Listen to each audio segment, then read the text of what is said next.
Indo na tendência de guias de temporadas, o vídeo de hoje é um guia das temporadas de 1917 a 1963. Fala galera, beleza? Caveira de volta na área trazendo um top décadas. Nessa série de vídeos eu vou trazer os melhores animes de cada década, então se prepare para muitas histórias e vamos falar cultura para esse povo desse mundo maravilhoso da animação japoronga. No vídeo de hoje, até pelo fato que a animação japonesa só começou a se desenvolver de forma mais significativa na década de 60, vou trazer algumas animações pré-Osamu Tezuka. Ele que é o grande autor tido como o pai e o deus da animação japonesa que revolucionou a indústria como um todo. Sendo assim, sem mais demoras, bora lá!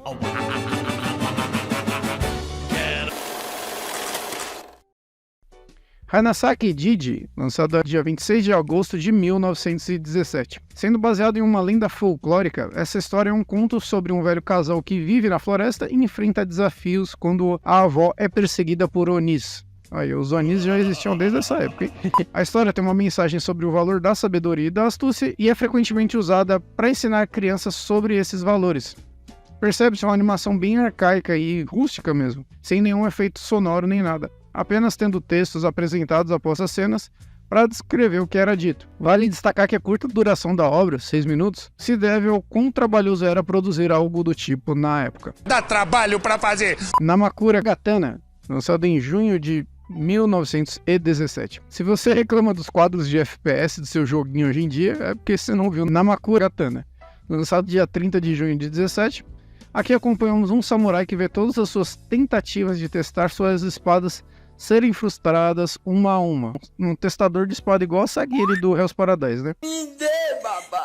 É uma comédia e obviamente devemos levar em conta o que eu falei sobre a obra anterior. Namakura Gatana pode ser considerado o primeiro anime já produzido na história. Uma coisa legal que a gente pode notar nessa lista de animes pré-Osamu Tezuka é uma total falta de influência do mundo ocidental, então existe toda uma base da cultura japonesa enraizada aqui.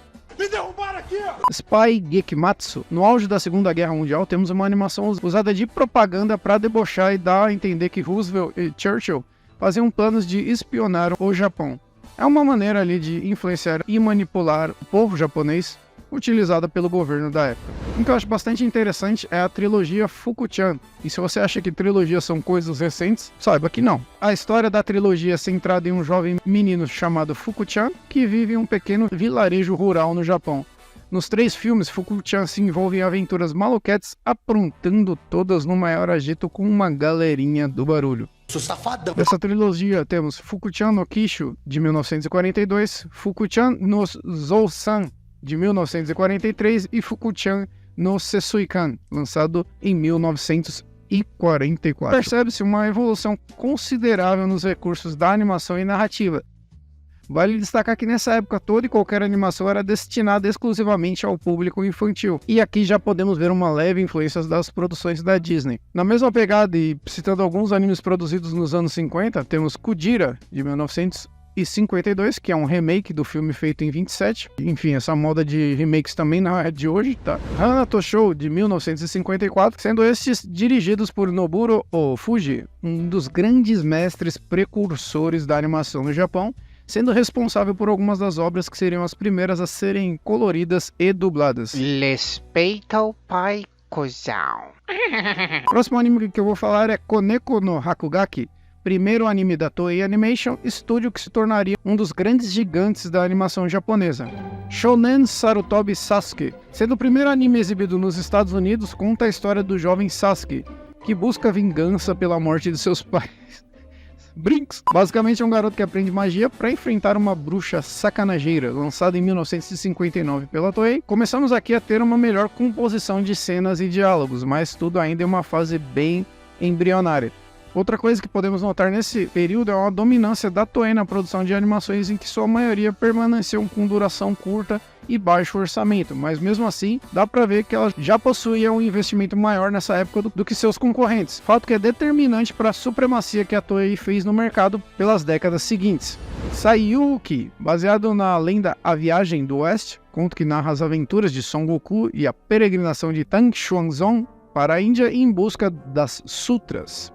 Provavelmente a primeira obra animada feita usando essa lenda como base. também pela Toei, lançado em 1960, valendo o destaque que esse anime é baseado no mangá do mestre Máximo Osamu Tezuka. Esse longa também foi dirigido por ele, e aqui já podemos ver a mão dele mudando os rumos da animação japonesa, porque vemos uma história com uma construção bastante coesa, além de ter uma animação muito boa mesmo, se a gente considerar a época. Vale a menção que essa lenda foi base para obras como Sayuki Reload e, obviamente, Dragon Ball. Arabia Nights Sinbad no Boken, com script e storyboard de Osamu Tezuka, baseada no clássico As Mil e Uma Noites, uma das histórias mais antigas do mundo árabe. Contos que serviram de base para o clássico da Disney Aladdin, obviamente, e posteriormente a obra Magi, The Labyrinth of Magic e seus apêndices. Aqui a gente pode notar uma certa evolução, mesmo que pequena, como a massiva maioria das animações da época também era destinada ao público infantil. Tetsuan Atom, ou Astro Boy, lançado em 1963. Esse que é um marco na história da animação japonesa, introduziu muitos elementos que se tornaram os pilares do gênero e influenciaram inúmeras produções futuras.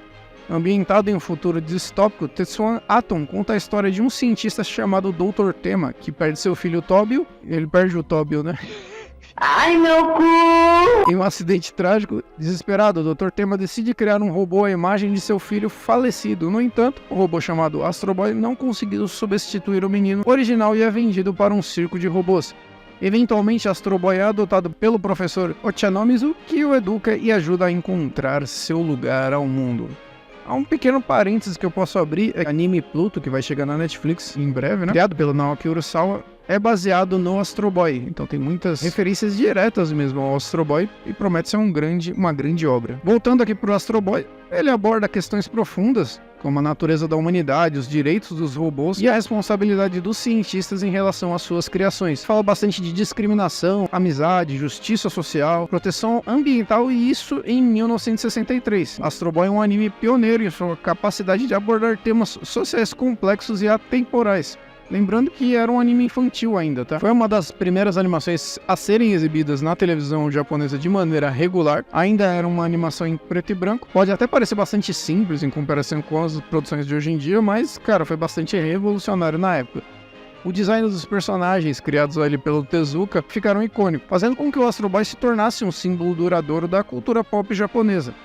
Eu até já mencionei isso, se eu não me engano, quando eu fiz o vídeo da arma do Vest. Para você identificar se o design de um personagem é marcante, você vê pela silhueta dele. E, cara, o Astro Boy tem isso. Se você simplesmente só vê a silhueta do personagem, você sabe que é o Astro Boy. Foi uma obra de grande influência na indústria da animação, o que levou à adaptação e produção de outros animes do Tezuka, além de abrir o caminho para o desenvolvimento de séries animadas mais longas e mais bem trabalhadas e complexas. Foi um dos primeiros a popularizar essa estética de olhos grandes e bastante expressivos, que se tornou meio que uma característica marcante dos animes durante todos os tempos. E também é um anime que teve diversas adaptações ao longo dos anos. Vale o destaque para a adaptação de 2003, que é muito legal, tá? É um anime muito bacana mesmo.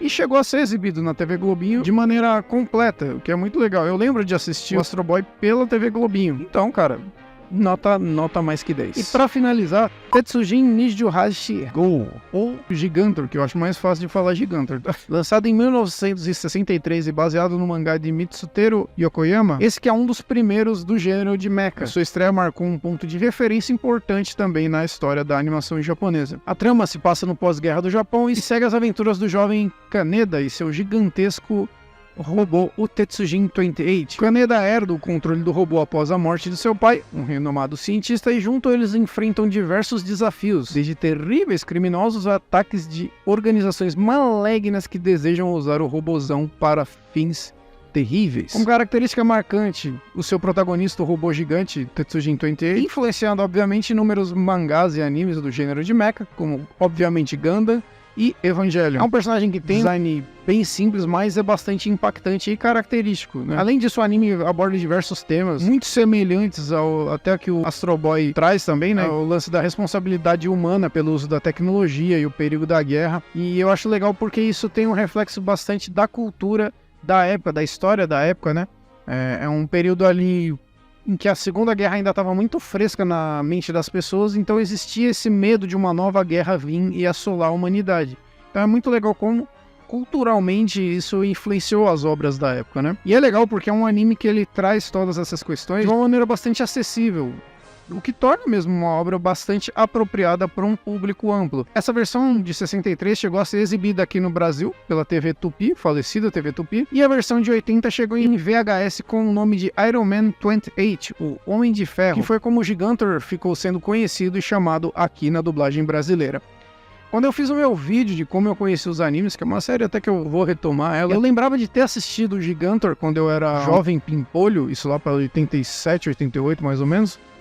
Mas eu lembro de assistir, de ir na locadora com meu pai e alugar esse VHS do Gigantor, né? Só que assim, eu não consegui achar nada na época que eu fiz o vídeo. Mas é bem legal trazer essa informação de que, sim, ele foi lançado em VHS e foi, acredito que junto com o Zillion, foi os primeiros animes que eu assisti em minha vida.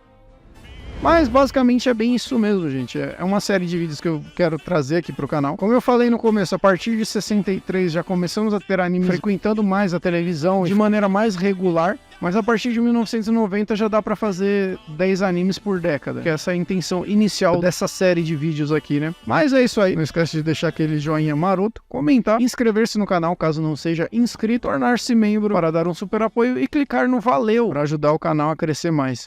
E mais e mais. Também clica num dos vídeos que tá aparecendo aí na tela final que eu garanto que você vai curtir bastante. Eu vou ficando por aqui, um grande abraço e um grande beijo a todos vocês. Falou, tchau, tchau. Uhul!